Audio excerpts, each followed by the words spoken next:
जोंनि न'खराव फुना होनांगौ आबैनो फुना होनांगौ सरकारा थाबैनो फुना होनांगौ जोंनि न'खर सरकारा थाबैनो फुना होनांगौ थामदानजों लुफुंजोबनांगौ सरकारि PMAY न'खौ 1 बोसोर बारलांबाबो लुफुंना होआखै सरकारनि गोजौ दैदेनगिरिफ्रा गाहाय लेभेलनि बेले-बेजे एबा जाख्लनाय बायदिखौ मोनथिया प्रमद बर' बिथाङा फैनानै नायफैदों बे बाथ्राखौ बुंदों खोमसि बसुमतारिया रुनिखाता बुरपारा बालाबारि गामिनि रायजो राजाफोरा गावसिनि सरकारनिफ्राय मोननाय PMAY न'खौ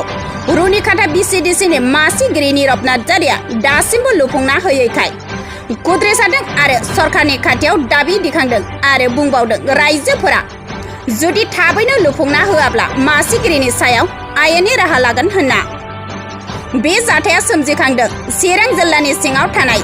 सिडली ब्लकनि रुनिखाता BCDC बुरपारा बालाबारि गामियाव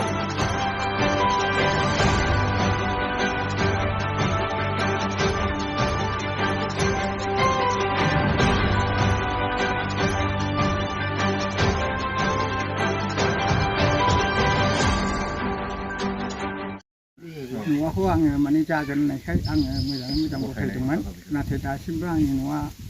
जेबो जायाखै हाबवालिन दङ थाखा फैसाखौ जोंथ' सिगाङावनो हरजोब्बाय दा आं जोबोद उसुबिदा गोलैना दङ आंल' नङा रायजो राजा गासिबो न'खरा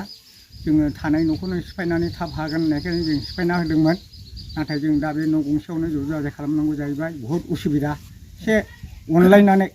थाबैनो लुना होबा हामगौमोन जोंनि थाखाय सरकारा आं बेखौनो आसा खालामबाय जितु नोंथांमोननि न'नि नामाव फैसा हाबनाय जादोंमोन सोरनि आखायाव गथायनाय जाखो बेखौ जों चेयारमेननि आखायाव गथायजोब्बाय चेयारमेननि आखायाव गथायनानै चेयारमेना बुंबाय जों आं लुसिगोन दा बेबायदि होननायखाय जों चेयारमेननो गासिबो गथायदों 2 किस्तिबो आरोखि गोबाव सम नोंथांनि न'आ लुफुंजायाखै दा नोंथांमोना चेयारमेन मेम्बारनाव सोंदोंना सोङाखै जे सोंबाय जों थांबायबो मा फिननाय होदों अफिसावबो थांबाय आरो लामा सामा जोङो न'आव थांनाबो बुंदों बियो र' साननैसो थाथ' एसे माबा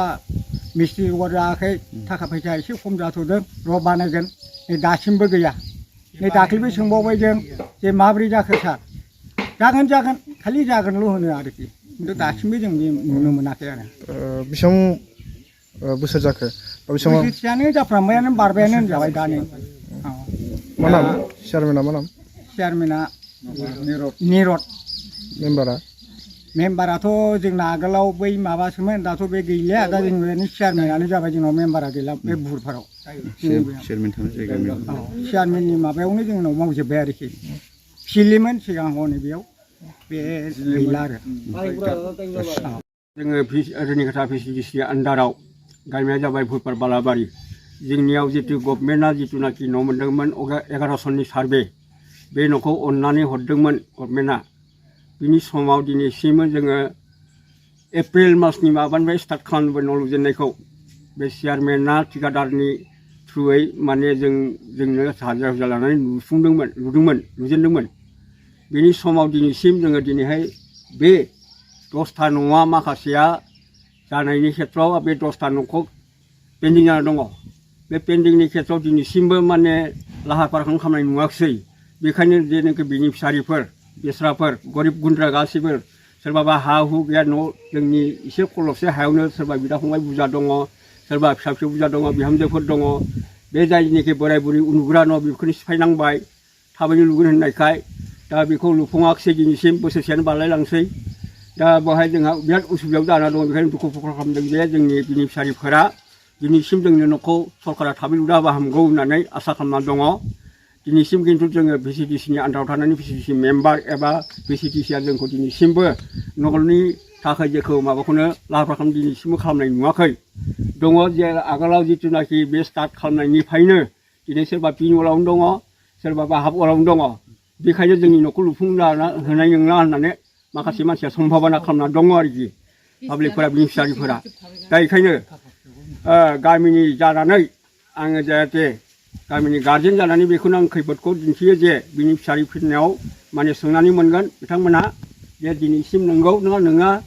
माने थाखा फैसाया बेसेबां हरदों हराखै नोंखाय बुंना नोंखौ बुङो दा आं खोनादों 2 किस्ति करि हरजोब्बाय सरकारनि आखायाव बे बुंदोंमोन जे सरकारफोरा मिटिङाव बुंदोंमोन ब्लकआव थांदों भिडिअ फैदों चेयारमेनफोर मिटिं खालामनानै बुंदोंमोन जे बे न'खौ जुदि जाय बेनिफिसारिया गाव गाव लुनो होननानै लुफुङाबा जेल जानांगौ होननानै बुंदोंमोन बिनिखौ गिनानै जोंहाथ' गरिब गुन्द्रा मानसिफोर सोरबाबा हयथ' माबा लोमजानाय सानाव बाहायफ्रांगोन मैगं थाइगं बाहाय जाफ्रांगोन खरसा खालामफ्रांगोन बेखौ गिनानै बिसिडिसियावनो जमा होजोबदों सोरनि आखायाव होनाय जादोंमोन दा चेयारमेननि आखायाव जमा होजोबदों 2 किस्ति फार्स्ट किस्ति जाहैबाय 32,000 ना 32,000 उनाव सेकेन्ड किस्ति 48,000 80,000 करि थाखाखौ हैदों होननानै आङो जोंनि गामिनि बेनिफिसारिफोरनिफ्राय खोनानो मोन्दों न'फ्रा माबायदि अबस्थायाव दङ दा न'खरमाबो दा नैबे पेन्डिङाव जाना दङ सोरबा पिनवाल सोरबा हाबवालाव जाना दङ दिनैसिम लुफुंनायखौ नुवाखै आङो दिनै आङो गामिनि गार्जेन जानानै आंनि गामियाव थानाय हिसाबै आं नुगासिनो दङ दिनैसिमबो आं लुफुंनाय नुवाखै बेखायनो बेनिफिसारिफोरा दुखु प्रकास खालामना दं जे जोंनि न'खौ लुफुंनाय नंला नामा बेखायनो दा लुगैदों जे दानि जोंनि सरकारा आसाम गभर्नमेन्टआनो जा बा बिटिआर सरकारानो जा बे न'खौ जोंनो थाबैनो बे मास मोनसे मोननैनि गेजेराव जाहाथे लुफुंना होयोबा जों गोसोखौ मोजां मोनगौ होननानै बेनिफिसारिफ्रा आसा खालामनाय खिबाय दा बेखिनियाव बेनिफिसारि बिथांमोना सैथो ना असैथो बेनिफिसारि बिथांमोना गावबा गाव